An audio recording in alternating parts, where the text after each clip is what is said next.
오늘 우리가 함께 읽을 말씀은 느헤미야 8장이에요. 오, 그래. 아주 씩씩하게 잘 열어주었구나. 너희들도 한번 상상해보렴.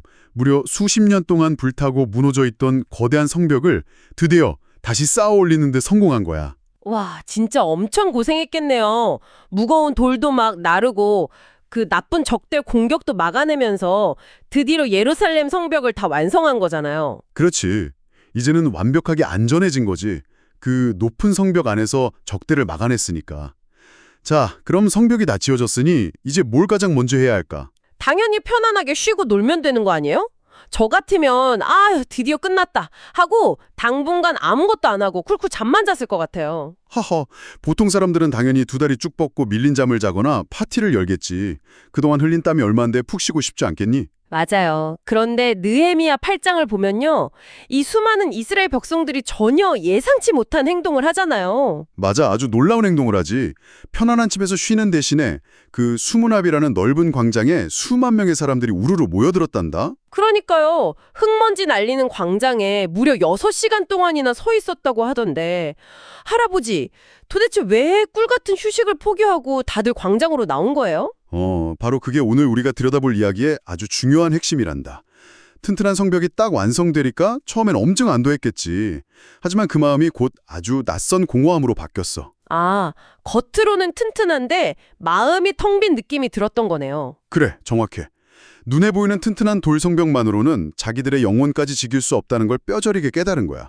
우리는 도대체 누구인가? 이런 질문이 마음을 강타한 거지. 몸을 숨길 곳은 생겼는데 정작 마음을 둘 곳이 없었구나.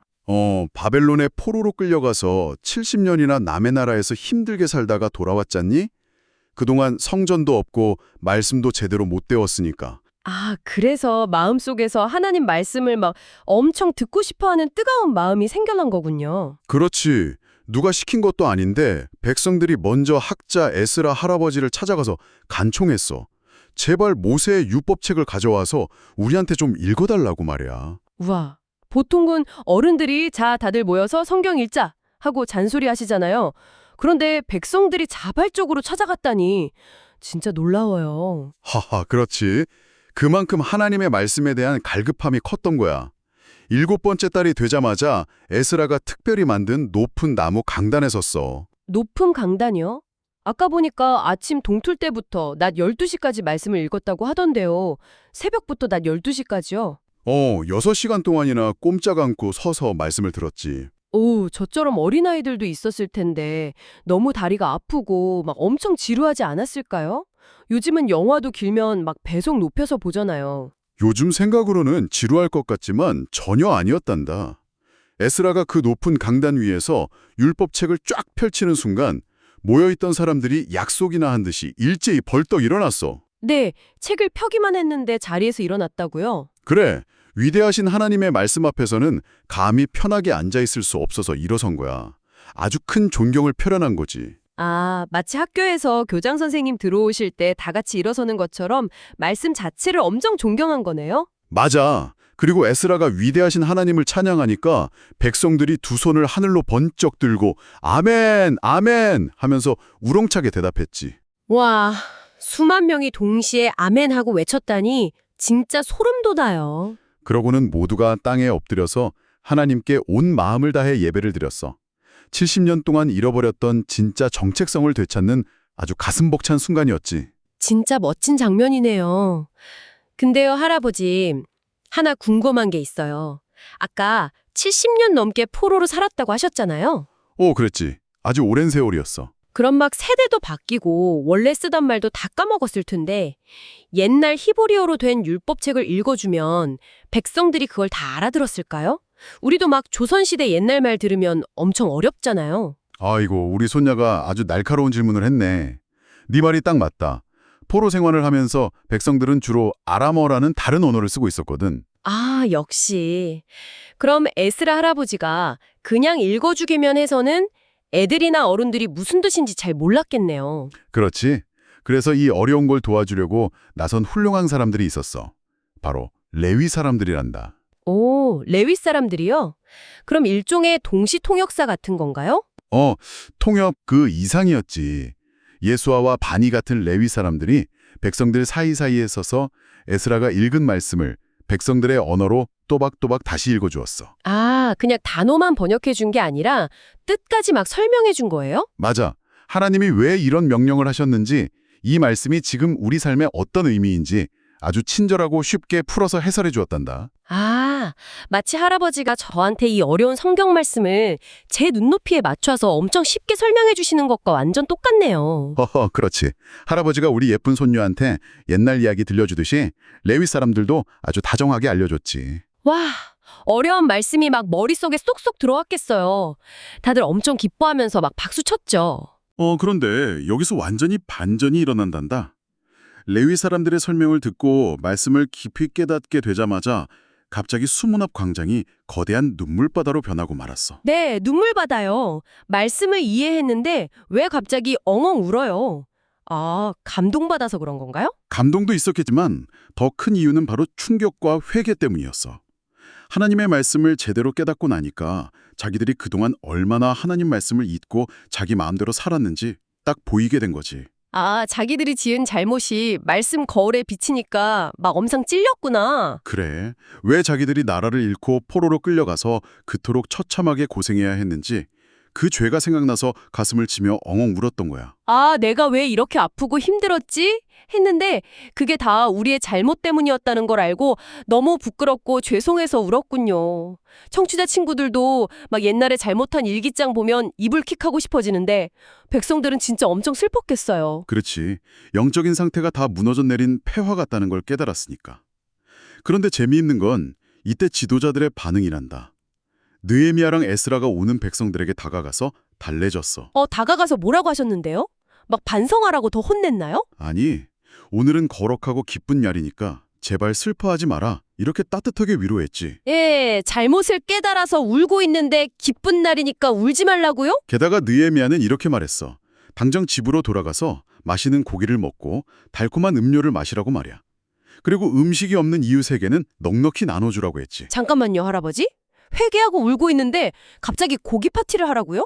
잘못했으면 막 벌을 서거나 금식을 해야 할 것 같은데 파티라니 너무 신기해요. 호호, 그게 바로 하나님의 진짜 마음이란다.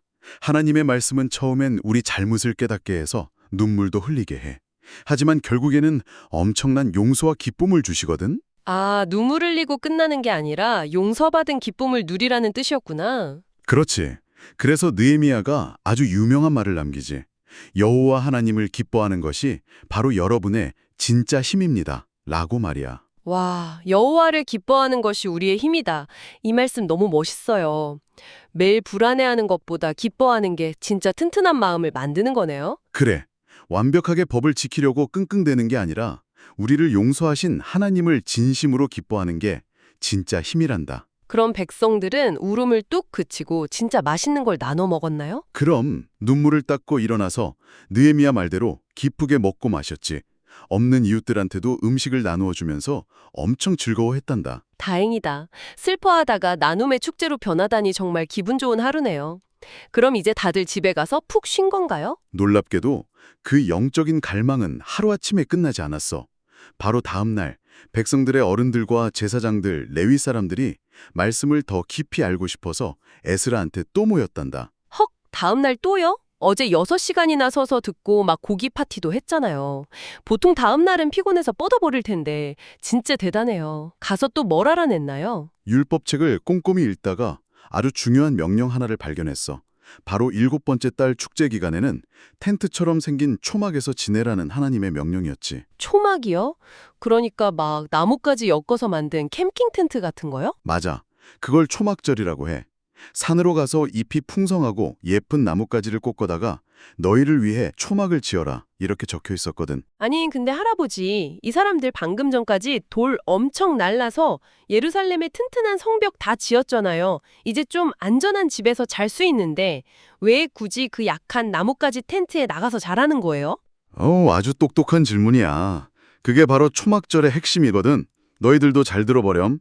이스라엘 백성들이 이집트에서 나와서 40년 동안 광야에 있을 때 돌성벽이 있었니? 아니요, 그때는 진짜 그냥 얇은 텐트밖에 없었죠. 그렇지. 그런데 그 거친 광야에서 그들이 굶어 죽거나 적한테 다 죽었니? 아, 아니요. 하나님이 구름 기둥이랑 불 기둥으로 지켜주셨고 밥도 매일 내려주셨어요. 그래. 가장 연약한 텐트 안에 살았지만 하나님이 지켜주셔서 가장 안전했어.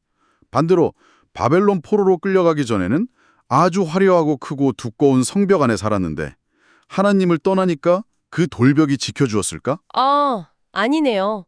성벽 다 무너지고 나라가 망했잖아요. 헐, 저 이제 완전히 알겠어요.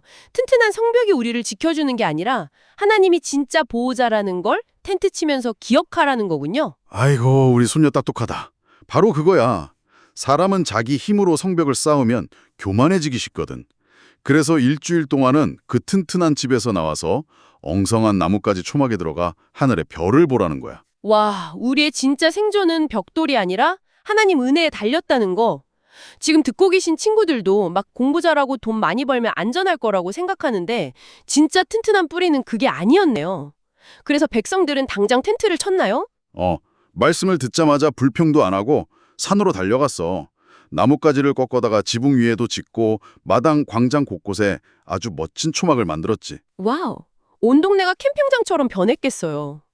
엄청 재밌었겠는데요? 그럼 성경의 봉용 여호수아 할아버지 때부터 지금까지 이렇게 온 백성이 기뻐하면서 축제를 지킨 적이 없었다고 했어. 수백 년 만에 제대로 초막절을 지킨 거네요.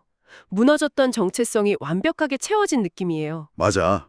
에스라가 초막절 7일 동안 매일매일 말씀을 또 읽어주었고 8일째 되는 날에는 거룩한 예배를 드리면서 이 멋진 축제를 마무리했단다. 말씀을 깨달으면 내 마음속 슬픔이 진짜 엄청난 기쁨으로 바뀐다는 걸 오늘 완전히 알았어요.